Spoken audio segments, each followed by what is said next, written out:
Nakalimot na ko guys. While I'm on my way, I still have to buy some dog food and other supplies sa balay. So I'm dropping by SM Seaside.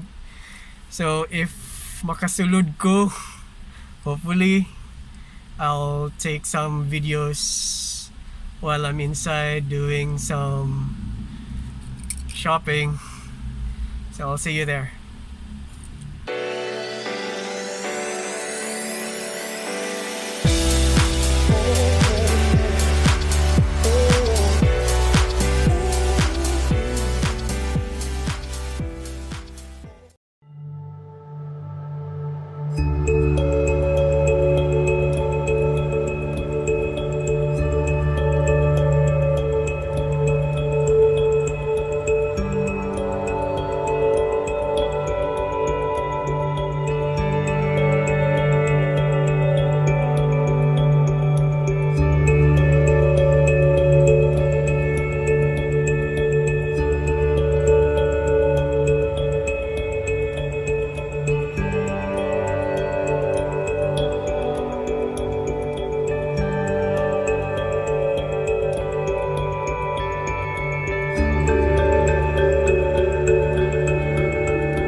So the stores here will be asking for your personal information for contact tracing purposes, but I hope it will not happen.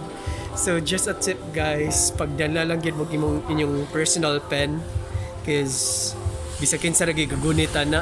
So it will be better if you're gonna bring your own. Okay? So nako diri sa hardware to buy some stuff, and of course dog food para sa ako ang malalak.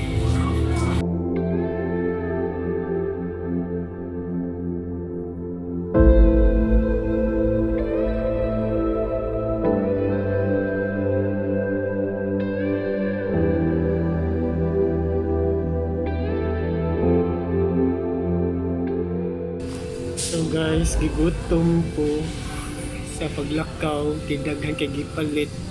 May na lang na usahon lang yun yung palit kay pa. Usara sa jud ka magawa sa balay. So na ako diri sa KFC kay gamay ra pug tawo, nagimingaw ko silang manok.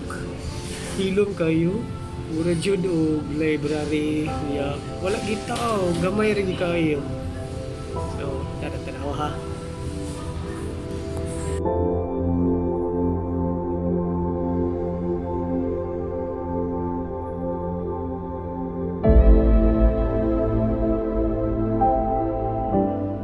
After nako kaon, mauli nako kay para lower sa gidang exposure.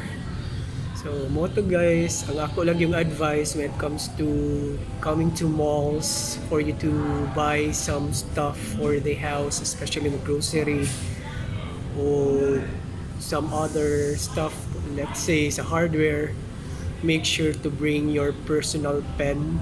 Kay kailangan jud ka mo sign. You really have to sign on the um, personal information sheet for the contact tracing, God forbid. And aside from that, make a list of the things that you need to buy so that you will not forget anything, and then you don't have to go out of the house again if you forgot it. And aside from that, if possible, you can pay those purchases cashless. That would be advisable. And don't forget your PPEs, let's say your face shield, your face mask. Okay, it's for your personal protection. And if you're not thinking about yourself, please do think about the people around you, especially when you go home. So there. So if in case that you happen to have any questions about my vlogs, because as of this time I could not really travel around Cebu, Philippines, nor the world because of this pandemic, I would greatly appreciate if you can put that on the comments below. And there, please do take care of yourself, increase your vitamin C, and please do give a thumbs up for this vlog, and then share it to your friends and your family, and you always keep safe. And by the way, for the face shield, it's mandatory here in Cebu. It's for our protection as well. So thank you very much guys for watching my vlog for this pandemic diary. So please don't forget to like, share, and subscribe. Until my next vlog here in Becuase with me, JC.